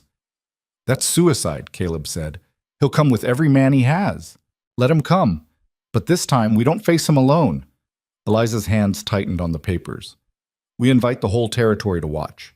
Make it public. Make it a spectacle. Force Hale to either back down or show everyone exactly what kind of man he is. Grant was quiet, thinking. It's risky. If it goes wrong, we're no worse off than we are now. Eliza looked at him. You said you can't enforce federal law without backup. What if we create our own backup? Not guns, witnesses, public pressure. Make this so visible that Hale can't just make us disappear. He could still kill us, Caleb pointed out. He could, but not quietly, not without consequences. Eliza felt something crystallize inside her. I'm done hiding, done running. That land is mine, and I'm going to stand on it and claim it in front of everyone. If Hale wants it, he'll have to take it from me in broad daylight with the whole territory watching. You're talking about making yourself bait, Grant said. I'm talking about making a stand. They rode at first light, straight toward the land that had started all of this. The homestead her father had built sat abandoned now, weathered by seasons of neglect. The barn leaned to one side. The fence posts had rotted through in places. But the house still stood, small, rough-timbered, defiant. Eliza dismounted and just looked at it for a long moment. Every memory she had seemed to live in that structure. Her mother teaching her to bake bread in the kitchen, her father reading by lamplight in the evening, the sound of her own laughter echoing through rooms that now sat silent. You sure about this? Caleb asked. His shoulder was wrapped tight, but he'd made it through the night. Stubborn as always. I'm sure. Grant was already surveying the area with a tactical eye. We're exposed here. No cover, open approaches from 3 directions. If Hale comes with force, then we'll see him coming. Eliza walked toward the house. The door hung crooked on its hinges. Inside, everything was thick with dust and mouse droppings. But the structure was sound. She stood in the center of what used to be the main room and felt something settle in her chest. This was hers. Had always been hers. No forged document or corrupt judge could change that fundamental truth. We need to move fast, Grant said, following her inside. Get word to town, to the neighboring ranches. Make sure people know what we're doing before Hale can spin his own version. I'll go, Caleb offered. You'll stay here and rest that shoulder, Eliza said firmly. I'll go. People know me. They knew my father. If anyone's going to ask them to take a risk, it should be me. Grant looked like he wanted to argue, but he nodded. Take one of the horses. Ride to every homestead between here and town. Tell them we're occupying this land under federal claim. Tell them we have evidence of Hale's crimes. Tell them if they want to see justice done, to come witness it. And if they won't come, then at least they'll know. Word spreads fast out here. By noon, Hale will know exactly what we're doing. Eliza took the fresher horse and rode. First to the Turner place, where old man Turner listened to her story with narrowed eyes and said he'd think about it. Then to the Kowalski farm, where Mrs. Kowalski cried and said her husband would want to help but was too afraid. Then to 3 more homesteads getting similar reactions. Fear, sympathy, but no commitments. By the time she reached town, her hope was wearing thin. She tied her horse outside the general store and walked inside. The store went quiet when she entered. A dozen faces turned to look at her, some curious, some hostile, most carefully neutral. She walked to the counter where Mr. Patterson, the store owner, was pretending to be very interested in his inventory book. Mr. Patterson, she said clearly, I'm here to let you know that I'm occupying my father's homestead, the land that legally belongs to me according to federal records. I have a federal marshal with me and documented proof that Marcus Hale obtained that land through fraud and forgery. Patterson didn't look up. That's none of my business. It's everyone's business. Hale's been stealing from people in this territory for years.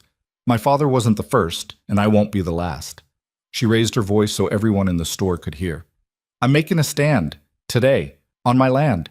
If anyone wants to witness justice being done or watch a woman get murdered by a cattle baron, you're welcome to come see. She turned and walked out before anyone could respond.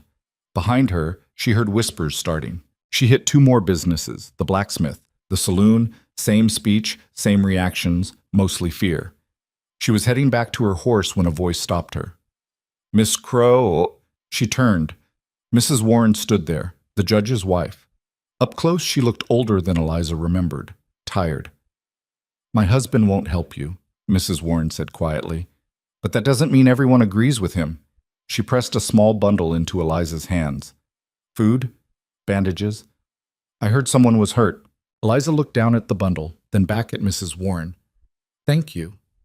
My husband's a coward. He knows what Hale is. He just doesn't have the spine to stand against him. Mrs. Warren's eyes were wet. But maybe you do. Maybe that counts for something. She walked away before Eliza could respond.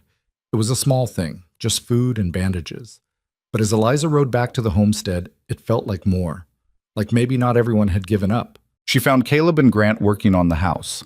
They'd cleared out the worst of the debris, gotten the door hung properly, started basic repairs. Any luck? Grant asked. Maybe. She told them about Mrs. Warren, about the reactions in town. Word's spreading. People know what we're doing. Whether they'll come, we'll find out soon enough. Caleb was working one-handed, but working. Hale knows by now. Question is, what's he going to do about it? They got their answer around midday. A rider appeared on the road from Hale's ranch, just one man, carrying a white flag. He stopped at the property line and called out, I've got a message from Mr. Hale. Grant walked out to meet him, rifle in hand. Deliver it. Mr. Hale says you're trespassing on private property. He's giving you until sundown to leave peacefully. After that, he'll remove you by force. Tell Mr. Hale this land belongs to Eliza Crow under federal claim. Tell him I'm a federal marshal enforcing federal law. And tell him if he comes here with force, he'll be arrested for assault on a federal officer. The rider looked skeptical. One marshal against 20 armed men? One marshal with federal authority and documented evidence of Hale's criminal activity. Grant's voice was hard. You want to be part of that? You want to go down as an accomplice to fraud and attempted murder? The rider shifted uncomfortably. I'm just delivering a message. Then here's my message back. We're not leaving. We're here legally, and anyone who tries to remove us is breaking federal law. The rider nodded and rode off. Grant walked back to the house. Sundown, that's our deadline. How long do we have? Eliza asked. 5 hours? Maybe 6. 5 hours to prepare, 5 hours before everything came to a head. They worked through the afternoon, reinforced the doors, positioned supplies, loaded every weapon they had. Grant made copies of the most damaging documents and hid them in 3 different locations. If something happens to us, he said, at least the evidence survives. Eliza tried not to think about what something happens to us meant. Around 4 o'clock, she was checking the sight lines from the house when she heard horses. Multiple horses. Her hand went to her gun. They're early, but when the riders came into view, they weren't Hale's men. It was Mrs. Jameson. And behind her, 5 other people from neighboring homesteads. They weren't armed for battle. They just came. To watch. To witness. Mrs. Jameson dismounted stiffly and walked up to Eliza. We're not fighters, she said, but we can be witnesses. If Hale wants to do violence, he'll do it in front of us. For whatever that's worth. It's worth everything, Eliza said, her throat tight. More people arrived over the next hour. A few at a time. Families from nearby ranches, workers from town. People who'd known her father, people who'd suffered under Hale's power and never dared to speak. By the time the sun started sinking toward the horizon, there were maybe 30 people gathered. They set up away from the house, out of any potential line of fire, but visible. Watching. We've got an audience, Caleb said. That changes the math. Does it? Grant scanned the crowd. Or does it just mean more witnesses to a massacre? Only one way to find out. The sun touched the mountains. Long shadows stretched across the land, and then they came. Hale rode at the front, flanked by Pike and a dozen armed men. More followed behind, maybe 20 total. They stopped at the property line, and Hale dismounted. He looked at the gathered witnesses, at the house, at Eliza standing in front of it with Grant and Caleb beside her. "Miss Crow," he called out, "this is your last chance. Leave now, and I won't press charges for breaking into my home last night." "This isn't your home," Eliza called back. "It's mine. Federal land records prove it." Federal records can be disputed. What can't be disputed is that you're trespassing. Hale gestured to the crowd. "All these people are witnesses. You were warned. You refused to leave. Whatever happens next is on you." "What happens next," Grant said, stepping forward, "is that you turn around and go home. Because I'm a federal marshal, and I'm enforcing a legitimate land claim. You're one man making accusations you can't prove. I can prove all of it." Grant pulled out the documents they'd found in her father's lockbox. "I've got your contract with Jonathan Price outlining fraudulent land acquisition. I've got letters between you and Judge Warren discussing bribes. I've got the real deed compared to the forgery you filed, all of it documented, all of it evidence of federal crimes." The crowd stirred. Hale's expression flickered just for a second before the mask came back. "Those are forgeries themselves, created by a desperate woman and a marshal who doesn't understand territorial law." "Then you won't mind if we take this to a federal prosecutor. Let them determine what's real and what's not." "I mind that you're trespassing on my property right now." "It's not your property," Eliza's voice rang out across the field. "You stole it, just like you've stolen from half the people here. You use fear and money and corrupt judges to take what doesn't belong to you, but not this time. This time you're going to answer for what you've done." Hale's mask cracked further. "You self-righteous little... Your father was a failure, a drunk who couldn't manage his own affairs. I did him a favor taking that land off his hands. My father was dying because you poisoned the creek that ran through his property." The words came out before Eliza could stop them. "I found the records. You diverted waste from your processing operation upstream. It got into our water. It killed our cattle. It killed my father." The crowd went dead silent. "That's a lie," Hale said, but his voice wasn't quite steady. "Is it? Then why did you pay the territorial health inspector to falsify his report? That's in the documents too." Eliza took a step forward. "You didn't just steal land, you murdered people, and you're going to pay for it." Hale's hand went to his gun. Pike moved closer to him, along with several of his men.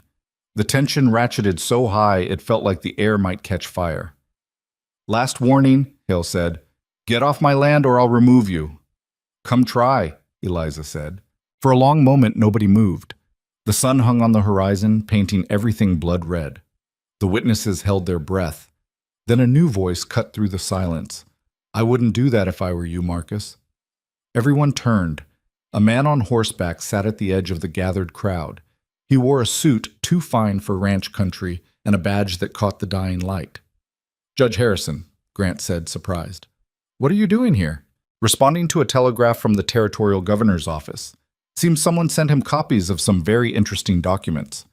Harrison dismounted and walked forward, and Eliza saw the documents in his hand, copies of what they'd found. Documents alleging fraud, bribery, and environmental crimes serious enough to warrant a federal investigation. Hale's face had gone white. "Those documents are being reviewed by a federal prosecutor as we speak, along with testimony from several witnesses who've agreed to come forward."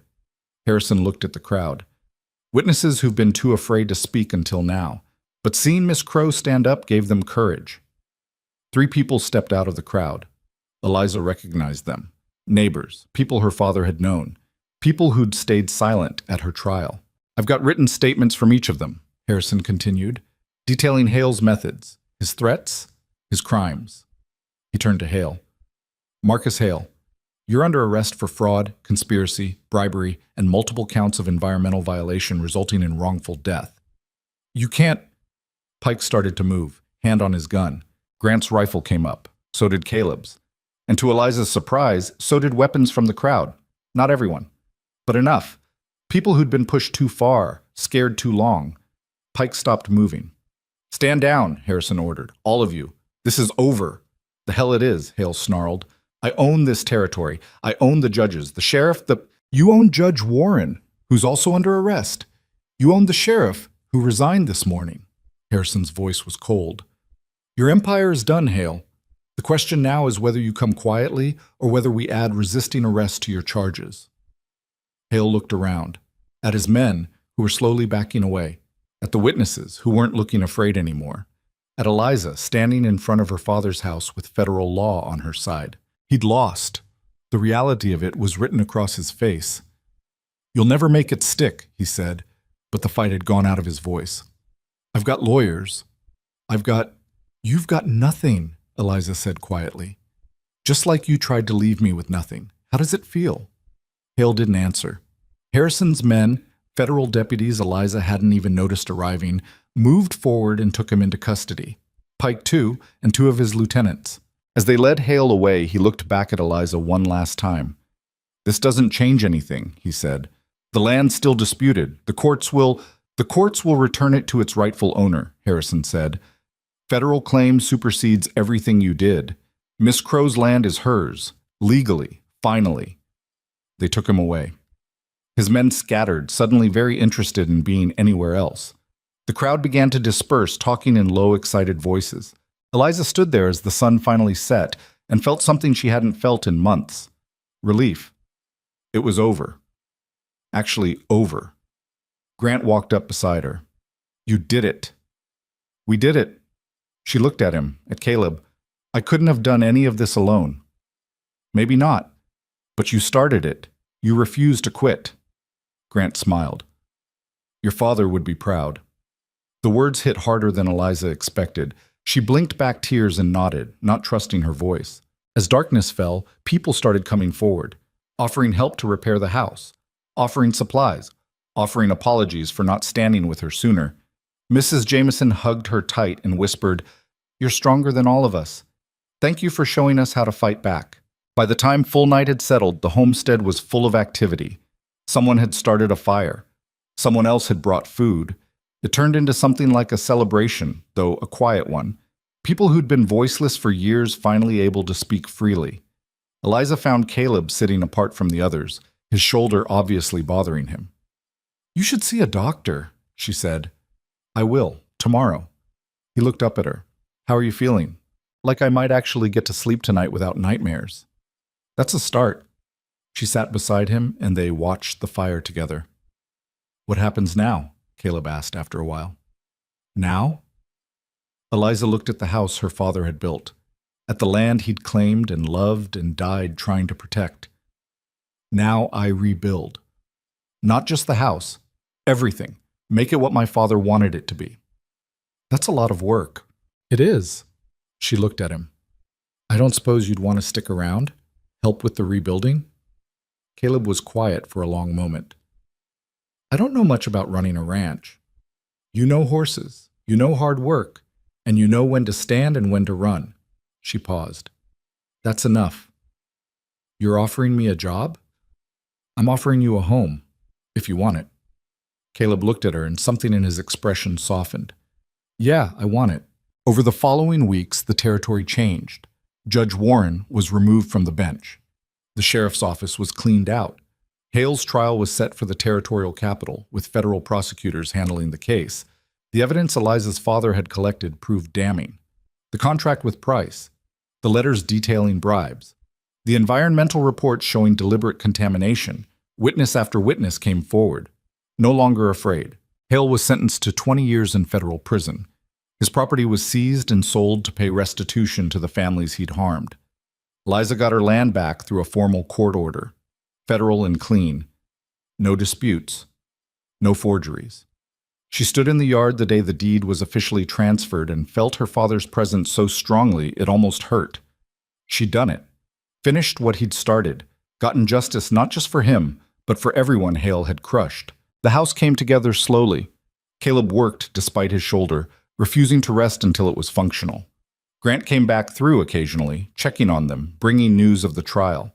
Mrs. Jameson visited often, bringing food and gossip, and the warmth of someone who'd known her father. Other neighbors started coming around too. Fences got mended, literal and figurative ones. 6 months after that night when Hale was arrested, Eliza stood on her porch and looked out at land that was undeniably, legally, finally hers. The barn had been rebuilt. The fences were strong. Cattle grazed in the pastures, not many yet, but growing.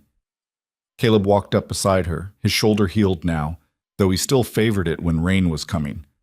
"We've got a problem," he said. Her stomach clenched. "What kind of problem?" "The good kind.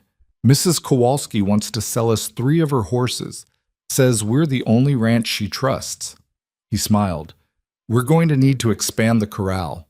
Eliza laughed, surprised by how good it felt. "Then we'll expand it." "We've also got another problem." "What now?" "The Turner boy asked if he could work here. Wants to learn ranching from people who run an honest operation." "That's not a problem. That's good news." "It is." Caleb leaned against the porch railing. "You're building something here, something that matters. People trust it. They trust you." "They trust us," Eliza corrected. He looked at her, and something in his eyes was different than it used to be, softer. "Yeah, us."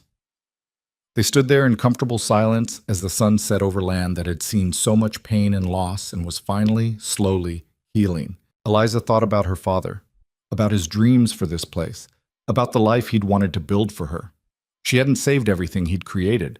Too much had been lost, too much damaged beyond repair.